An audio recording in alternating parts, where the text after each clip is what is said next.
In this video, we're going to study Canto 2 from Dante's treatment of hell in his famous medieval poem, The Divine Comedy. This is Canto 2. Now was the day departing, and the air, embrowned with shadows, from their toils released.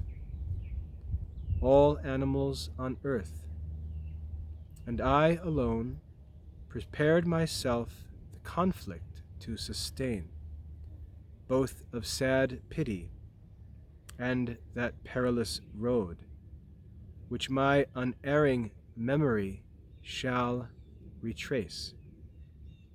O Muses, O high genius, now vouchsafe your aid, O mind, that all I saw has kept safe in a written record. Here thy worth and eminent endowments come to proof.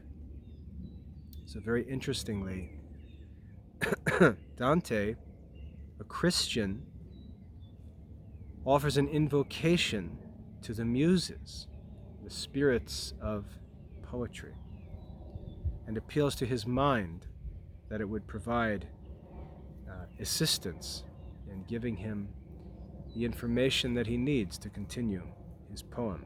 I thus began, bard, that refers to Virgil the poet.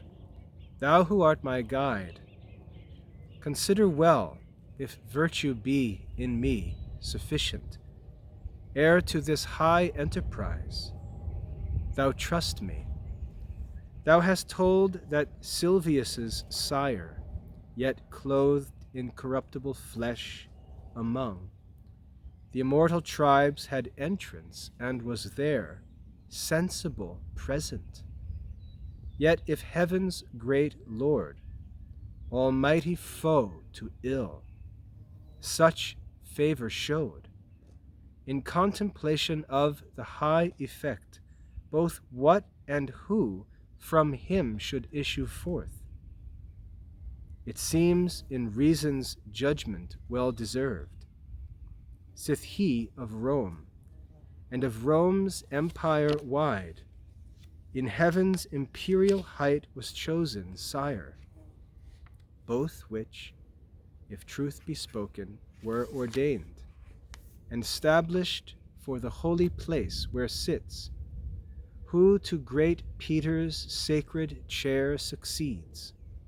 He from this journey, in thy song renowned, learned things that to his victory gave rise, and to the papal robe, in after times. The chosen vessel also traveled there, to bring us back assurance in that faith, which is the entrance to salvation's way. But why should I there presume? Or who permits it? Not Aeneas I, nor Paul. Myself I deem not worthy, and none else will deem me. If on this voyage then I venture, fear it will in folly end. Thou, who art wise, better my meaning knowest than I can speak. As one who unresolves what he hath late resolved, and with new thoughts changes his purpose from his first intent, removed, even such was I on that dun coast, wasting in thought my enterprise at first, so eagerly embraced. If right thy words I scan, replied that shade magnanimous Virgil, thy soul is by vile fear assailed, which oft so overcasts a man that he recoils from noblest resolution, like a beast, at some false semblance in the twilight gloom, that from this terror thou mayst free thyself. I will instruct thee why I came, and what I heard in that same instant when, for thee, grief touched me first. I was among the tribe, who rest suspended, when a dame, so blessed and lovely, I besought her to command, called me. Her eyes were brighter than the star of day, and she with gentle voice and soft, angelically turned her speech addressed. O courteous shade of Mantua, thou whose fame yet lives and shall live long as nature lasts, a friend, not of my fortune, but myself, on thee wide desert in his road has met, hindrance so great that he through fear has turned. Now much I dread lest he past help have strayed, and I be risen too late for his relief. From what in heaven of him I heard, speed now, and by thy eloquent persuasive tongue, and by all means for his deliverance meet, assist him, so to me will comfort spring. I, who now bid thee on this errand forth, am Beatrice. From a place I come, revisited with joy. Love brought me thence, who prompts my speech when in my master's sight I stand. Thy praise to him I oft will tell. She then was silent, and I, Virgil, thus began. O Lady, by whose influence alone mankind excels whatever is contained within that heaven which hath the smallest orb, so thy command delights me, that to obey, if it were done already, would seem late. No need hast thou farther to speak thy will, yet tell the reason why thou art not loth to leave the ample space where to return.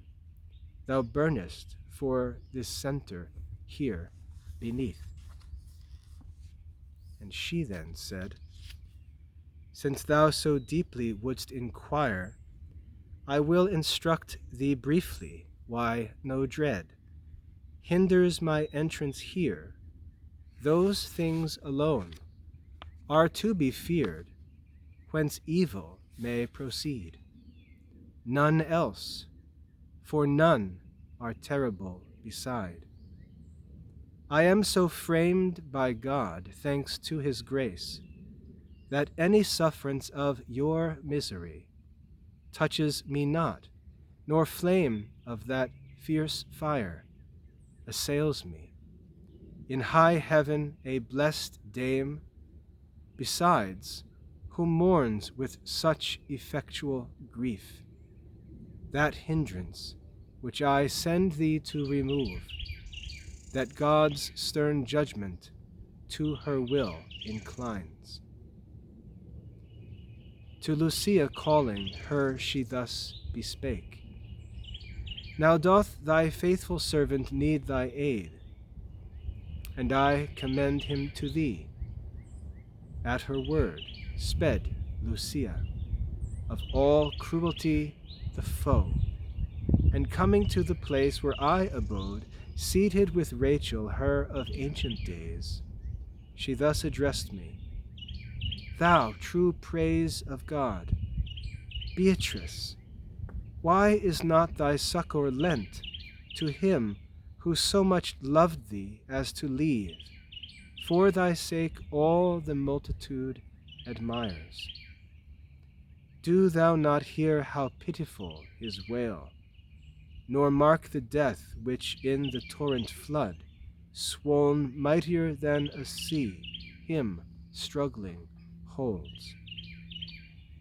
Ne'er among men did any with such speed haste to their profit, flee from their annoy, as when these words were spoken I came here, down from my blessed seat, trusting the force of thy pure eloquence, which thee and all who well have marked it into honor brings. When she had ended, her bright beaming eyes, tearful she turned aside, whereat I felt redoubled zeal to serve thee, as she willed.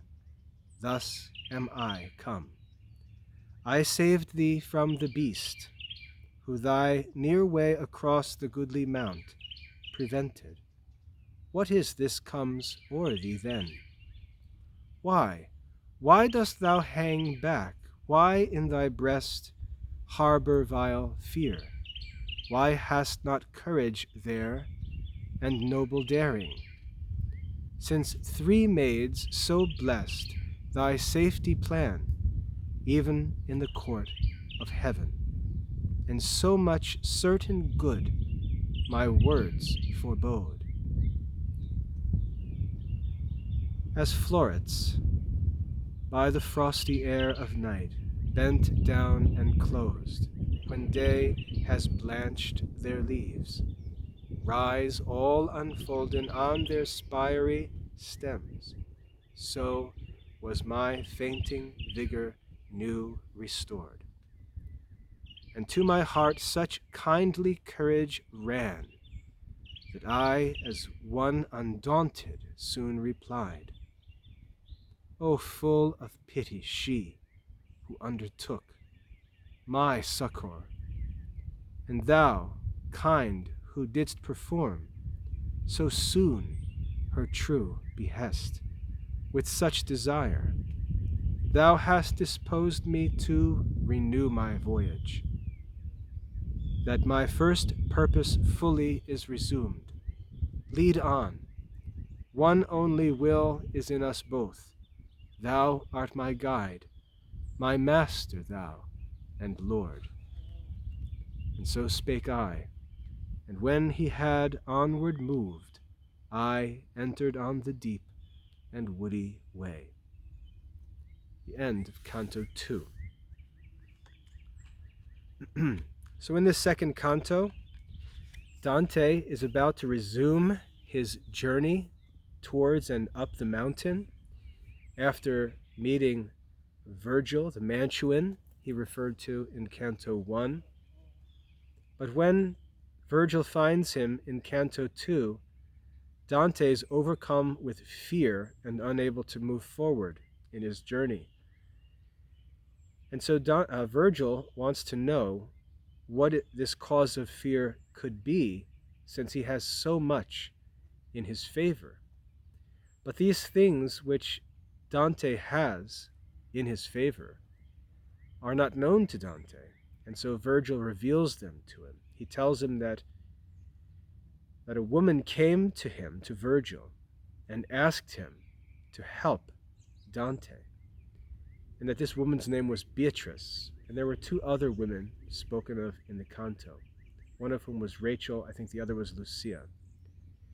These women were concerned for Dante's welfare and urged Beatrice to seek help for Dante, because Dante loved Beatrice while she was alive, and as one says, he left everything for her sake. So she comes to Virgil and asks Virgil to go and assist Dante, because she's heard of Virgil's eloquence, and she believes that he'll be able to assist Dante in his journey. Excuse me. So when Virgil, I'm sorry, I always get the 2 mixed up as I comment. When Virgil shares this message with Dante, Dante is shocked to learn of what's going on behind the scenes in heaven on his behalf. And he takes courage in the knowledge of the help that's being sought for him, and decides and resolves to press on and go forward with Virgil as his guide. And that's the end of Canto 2. So read this canto on your own. Review Canto 1. Make sure you see clearly all of the details of this introduction that Dante provides us with as we get through these opening cantos. And we'll continue on through the study of Dante's Divine Comedy all the way to the end, God willing. I hope that's a helpful introduction. God bless your studies.